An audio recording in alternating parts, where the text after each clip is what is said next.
Shalom,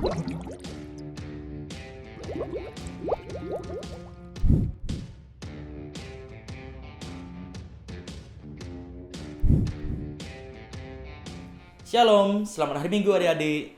Berhubung situasi dan kondisi yang masih tidak memungkinkan untuk kita melaksanakan ibadah PT kita secara normal di gereja, maka hari ini ibadah kita dilakukan secara online. Dan sebelum kita memulai ibadah kita, kakak ada beberapa pengumuman. Yang pertama, untuk persembahan, adik-adik bisa kumpulkan persembahannya dan titip lewat orang tua kalian. Dan nanti persembahannya itu bisa dikumpulkan ke gereja dari pukul jam 9 sampai 12 siang di kotak persembahan yang telah tersedia di gereja.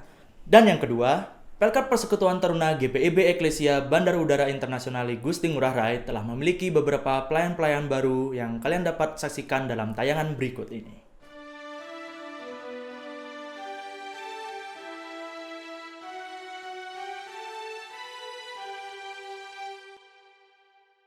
Halo adik-adik, perkenalkan kami adalah pelayan-pelayan baru di Pelkat Persekutuan Taruna GPIB Eklesia Bali. Perkenalkan, nama saya Arnoldo Eke. Adik-adik bisa panggil kakak, Kak Aldi. Perkenalkan, nama saya Teresa Agustin Siahaan. Adik-adik bisa panggil saya Kak Eca. Perkenalkan, nama saya Evie Siranti Hatprit Boli. Adik-adik bisa panggil saya Kak Inge.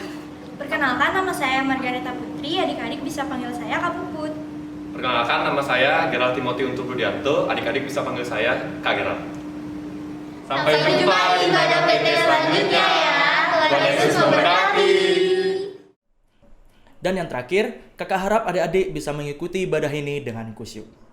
Sebelum kita memulai ibadah kita, mari kita sama-sama melakukan saat teduh sejenak. Saat teduh dimulai.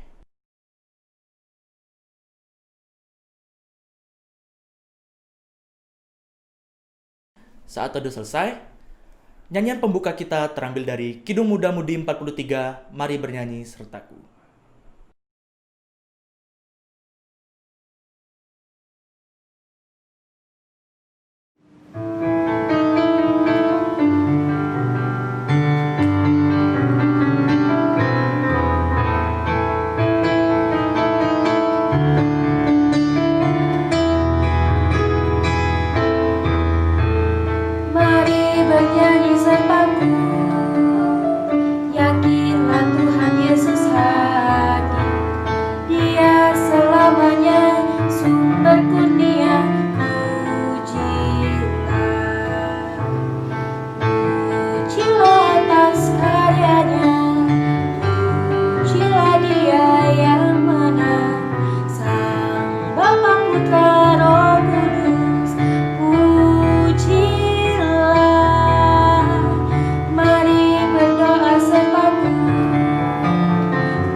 Adik-adik, mari kita satu dalam doa pembuka kita. Mari kita berdoa. Ya Tuhan, berkatilah ibadah ini dari awal hingga akhirnya Tuhan. Kiranya ibadah ini bisa lancar semua tanpa kurang satu apapun.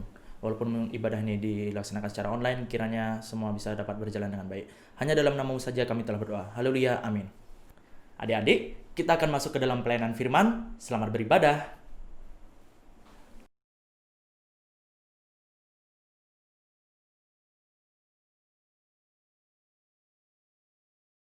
Selamat hari Minggu adik-adik, kita akan masuk dalam pelayanan firman. Sebelum itu, kakak undang untuk kita satu dalam doa, mari kita berdoa.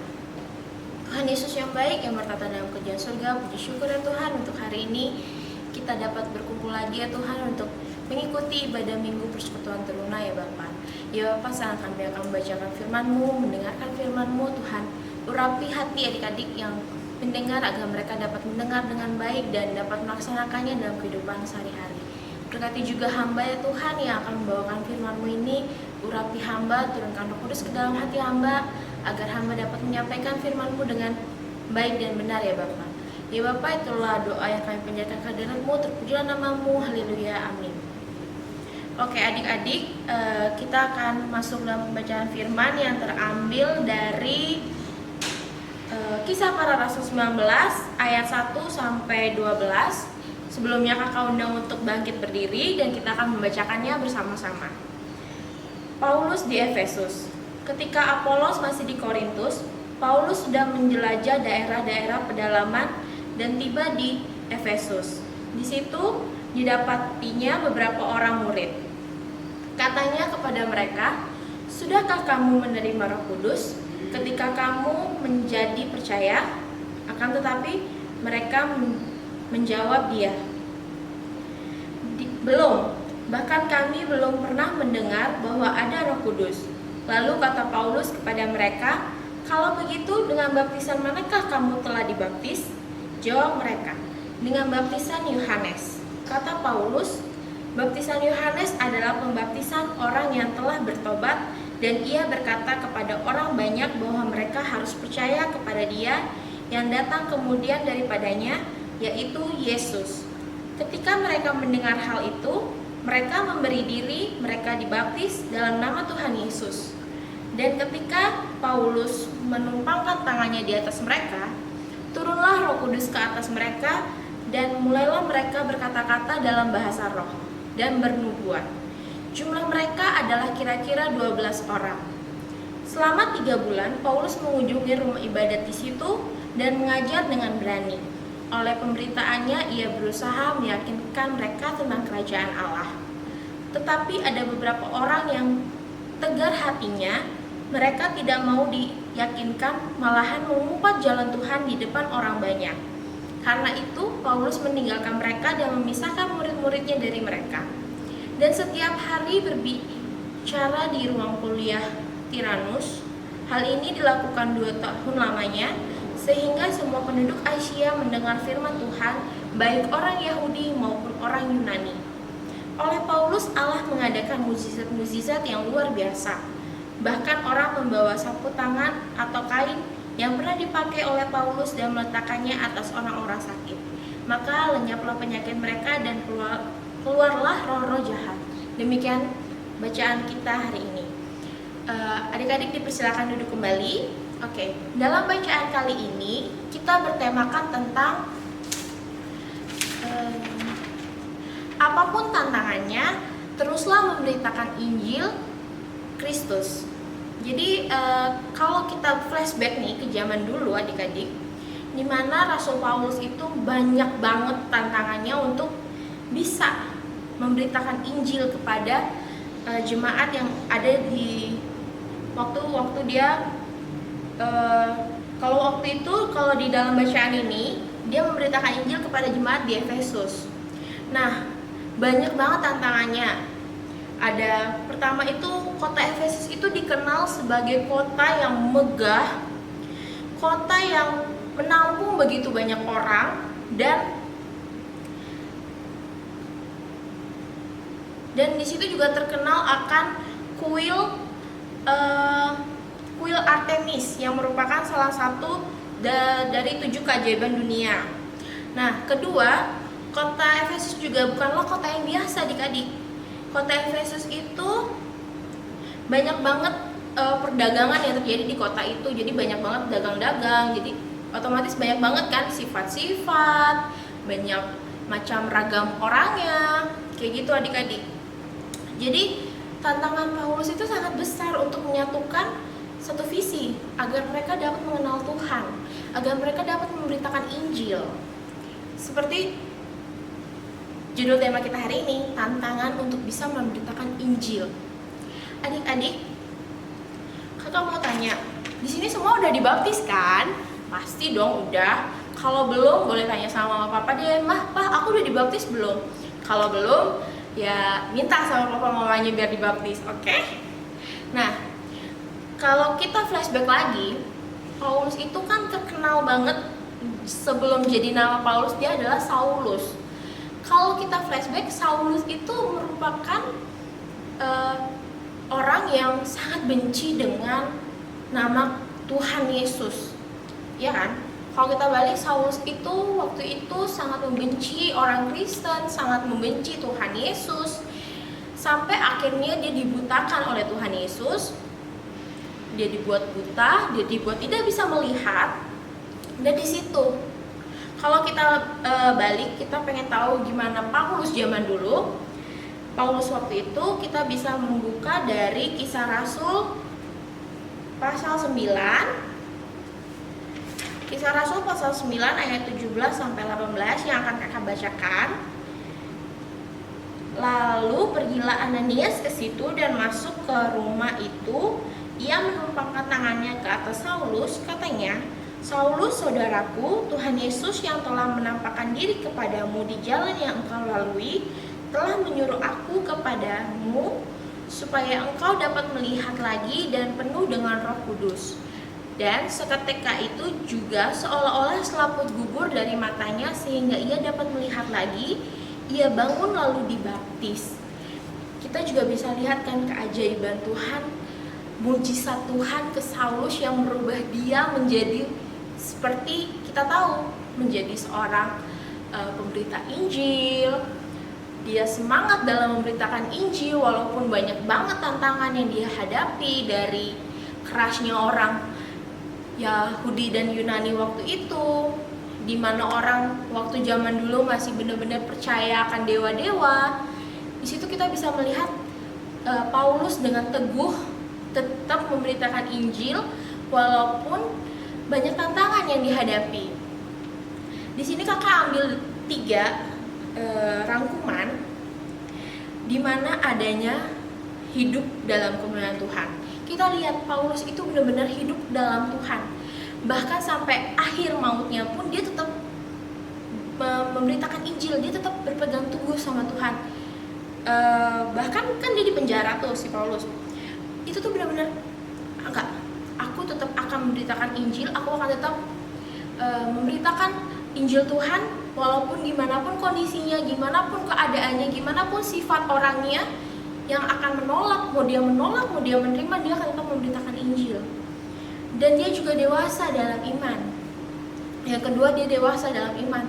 Kenapa bisa dewasa dalam iman? Karena kita lihat dia awalnya menolak akan Tuhan, tapi setelah mengalami kebutaan dan dia berhasil dibalikan lagi bisa melihat, di situ benar-benar iman yang bekerja. Dia percaya sama Tuhan dan akhirnya dia diapain? Dibaptis. Dalam nama Anak, dalam nama Bapa, Anak dan Roh Kudus. Di situ juga Tuhan hadir dalam kehidupan Paulus. Tuhan bekerja dalam kehidupannya. Sama, kalau dalam kita teruna, kita juga harus ada. Yang pertama itu kalau dalam teruna tugas kehadiran kita. Kak, tugas kehadiran maksudnya kita hadir gitu dalam ibadah. Itu juga bisa jadi salah satu contohnya adik-adik. Kalau tugas kehadiran itu kita bisa membuka diri kita, membuka hati kita untuk menerima Tuhan Yesus masuk dalam hati kita, membuka diri kita agar kita bisa menerima Tuhan. Kalau hati kita tertutup, kalau diri kita tertutup, gimana caranya Tuhan bekerja dalam diri kita? Itu sama aja kayak kita menolak Tuhan. Nih Tuhan udah mau nih ketuk pintu, tok tok tok, tapi kitanya nolak. Kak, tau dari mana kak kalau Tuhan datang? Gini deh, contohnya, kalau kalian lagi saat ujian, kalau kalian berserah sama Tuhan, kalian berdoa, kalian menyerahkan semua sama Tuhan, kakak yakin pasti nilainya bagus dengan ditambah usaha belajar, bukan usaha nyontek. Kalau misalnya, kak, gimana caranya juga kita tahu kalau Tuhan tuh datang? Kalau adik-adik lagi sakit, kalian minta ke Tuhan, Tuhan sembuhkan aku biar aku bisa beraktivitas lagi. Pasti didengar sama Tuhan. Kalau kalian lagi ada masalah, kalian larinya ke Tuhan, doa sama Tuhan, minta agar Tuhan mendengar permasalahan kalian curhatnya ke Tuhan. Jangan curhatnya ke narkoba, ke merokok, minum sampai mabuk, atau melakukan hal-hal negatif. Larinya kalau kita punya masalah itu curhatnya ke Tuhan. Kakak yakin rahasianya terjamin 100%, gak mungkin ada yang bocorin, ya kan? Nah, selain itu kita sebagai teruna yang kedua adalah mau melayani. Maksudnya melayani gimana kak? Kita jangan menghindari panggilan Tuhan. Misalnya kalian udah dikasih talenta bisa bermain musik, tapi kalian pendem aja sendiri, nggak mau, cuman genjreng di rumah, tapi nggak mau dikeluarkan bakat musiknya. Kak, tapi kan aku pemalu kak orangnya kak. Kak, aku nggak percaya diri kak. Kak, takutnya kalau aku main nanti jelek kak. Jangan adik-adik, kalau kita memang sudah dikasih talenta sama Tuhan, kembangkan talenta yang kita punya. Keluarkan talenta kita. Dari talenta yang kita punya, kita bisa memberitakan Injil adik-adik. Memberitakan Injil itu bukan cuma khotbah kayak kakak di depan sini nih. Khotbah. Nggak juga, memberitakan Injil itu bisa melalui pujian. Dari pujian adik-adik. Kalau yang suka nari bisa tuh cover-cover dance dengan lagu-lagu rohani. Ya kan, di TikTok mainnya pakai lagu rohani, jangan lagu yang dangdutan aja terus, yang kekinian aja terus. Bisa tuh sekali-sekali TikTokan pakai lagu rohani yang ngebeat gitu kan. Jadi kayak mengajak teman-teman kita untuk bisa memuji Tuhan melalui talenta yang kita punya. Kalau cover lagu misalnya yang bisa nyanyi atau main musik, bisa tuh sekali-sekali cover lagu dengan membawakan lagu-lagu rohani. Jangan cuma lagu pop, lagu Korea kayak gitu. Jadi lagu-lagu rohani bisa di cover juga. Atau kalau misalnya punya teman sesama beda agama nih, tapi dia terbuka, dia mau cover lagu. Kakak pernah lihat, kakak pernah nonton, jadi ada teman kita, saudara kita yang beda ajarannya kita, maksudnya beda agama, dia mau mengcover lagu rohani. Cuman kayak kata Tuhan Yesusnya diganti kata Allah, Tuhan, kayak gitu. Itu bisa banget. Jadi mengembangkan talenta yang kita punya untuk menyebarkan Injil dalam bentuk kita sebagai teruna, kita yang masih muda, masih kalau dibilang remaja. Gampangnya itu dengan talenta yang kita punya, kayak bermain musik, dance. Kalau yang suka drama bisa acting. Jadi nggak harus mau nonton, kita harus bisa khotbah. Jangan kayak gitu juga. Jadi memberitakan Injil kan pasti khotbah kak. Aku kan nggak bisa khotbah, nggak juga. Seperti kakak bilang tadi, dengan talenta yang kita punya kita bisa memberitakan Injil kepada siapapun, dimanapun, dan dalam kondisi apapun. Yang ketiga, hidup dalam pelayanan. Kalau hidup dalam pelayanan, maksudnya bukan terus setiap hari itu pelayanan ya. Jadi misalnya hari ini pelayanan ke 3 gereja atau kemana, itu juga nggak mungkin kan adik-adik. Ini kan lagi pandemi ya. Dan kakak yakin juga kalian nggak ada kayaknya ya. Kalau ada boleh kasih tahu kakak. Nanti kita sharing-sharing, oke? Kalau hidup dalam pelayanan itu dari tingkah laku kita sehari-hari aja sudah bisa menunjukkan kalau kita tuh orang Kristen. Kalau kita itu anak Tuhan yang baik. Dari perilaku kita di rumah misalnya selalu nurut sama orang tua. Kalau orang tua bilang minta tolong, dibantuin. Kalau adiknya, kalau punya saudara adik atau kakak minta tolong, dibantuin. Jangan ngegerutu aja.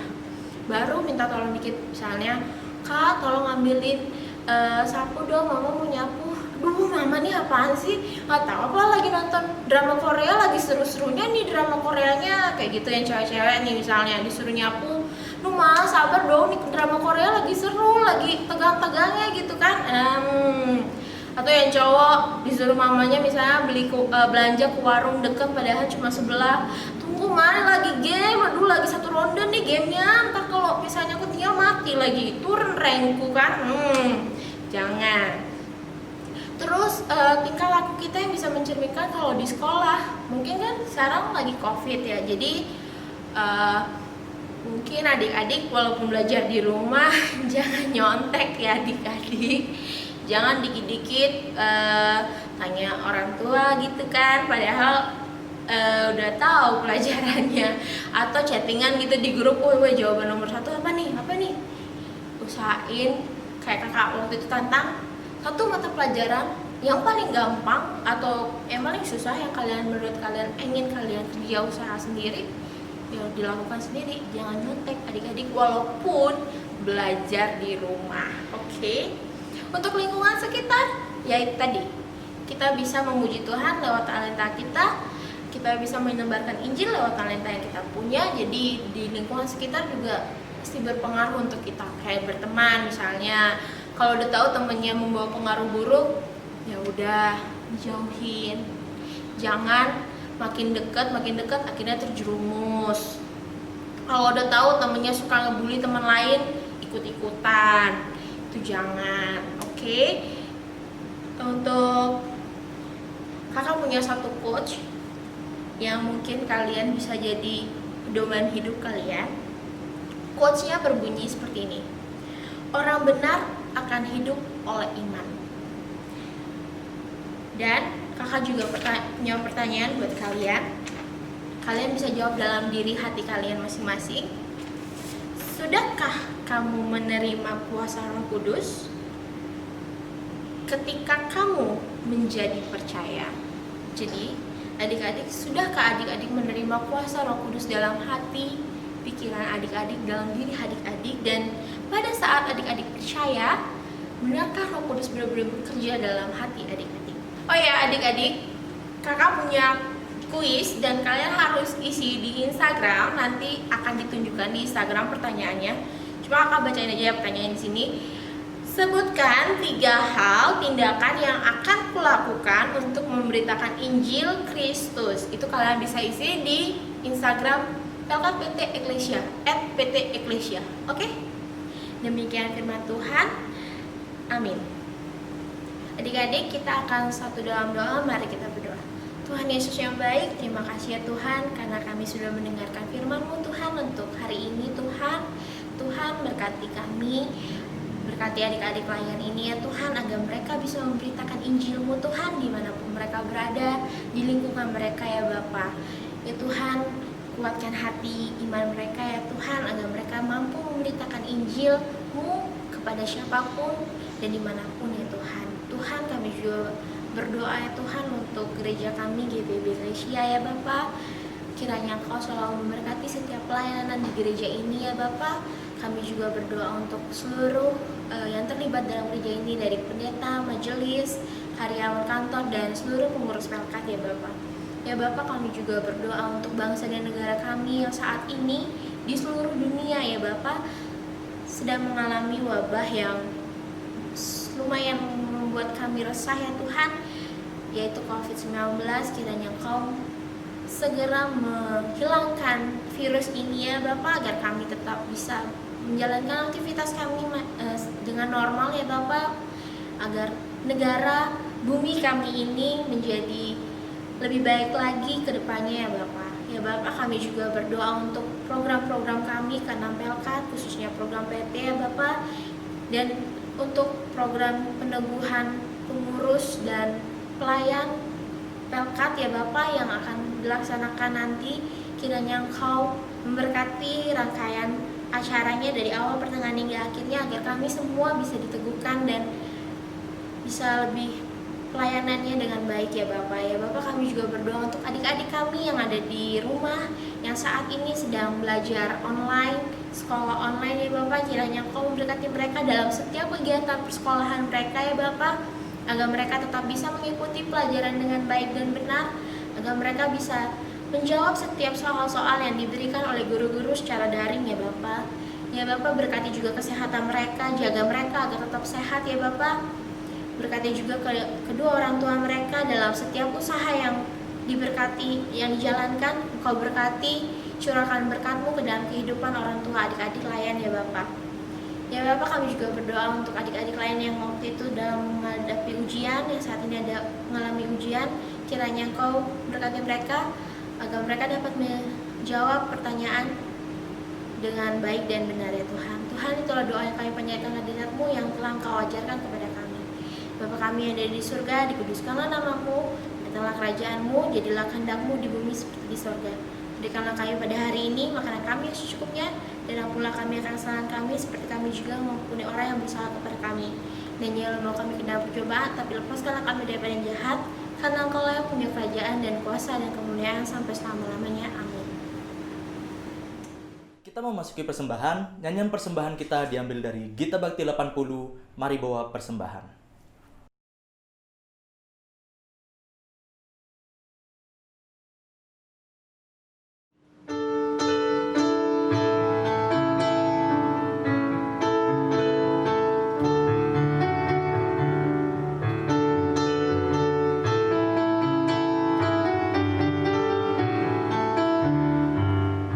Mari persembahan kepada Tuhanmu dengan hati sukacita, bersyukur padanya. Tuhan sudah mencurahkan kasih-Nya padamu. Mari mengucap syukur, muliakan Tuhanmu. Pujilah namanya, bawalah persembahanmu dengan sukacita padanya. Muliakan Tuhanmu, pujilah namanya, bawalah persembahanmu dengan sukacita padanya. Adik-adik kakak undang untuk berdiri. Kita masuk dalam doa persembahan kita. Mari kita berdoa. Ya Tuhan, berkatilah persembahan ini ya Tuhan. Kiranya persembahan ini dapat berguna bagi kerajaan-Mu ya Tuhan. Hanya di dalam nama-Mu saja kami telah berdoa. Haleluya, amin. Adik-adik tetap berdiri. Kita akan masuk dalam lagu penutup kita yang diambil dari Kidung Jemaat 370, Ku Mau Berjalan Dengan Juru Selamatku.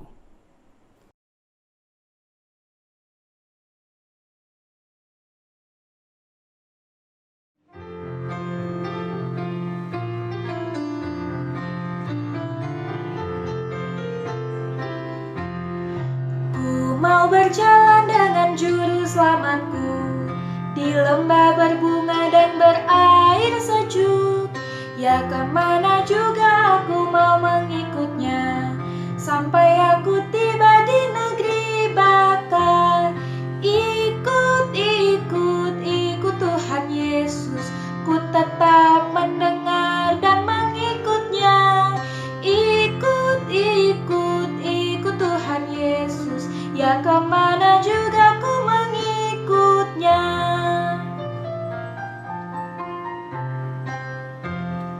Down in the valley or upon the mountain steep, close beside my Savior would my heart ever keep. He will lead me safely in the path that He has trod, up to where they gather in the rest of God. Follow, follow, I will follow Jesus. Anywhere, everywhere, I will follow on. Follow, follow, I will follow Jesus. Everywhere He leads me, I will follow on. Adik-adik, untuk mengakhiri ibadah kita pada pagi hari ini, mari kita berdoa.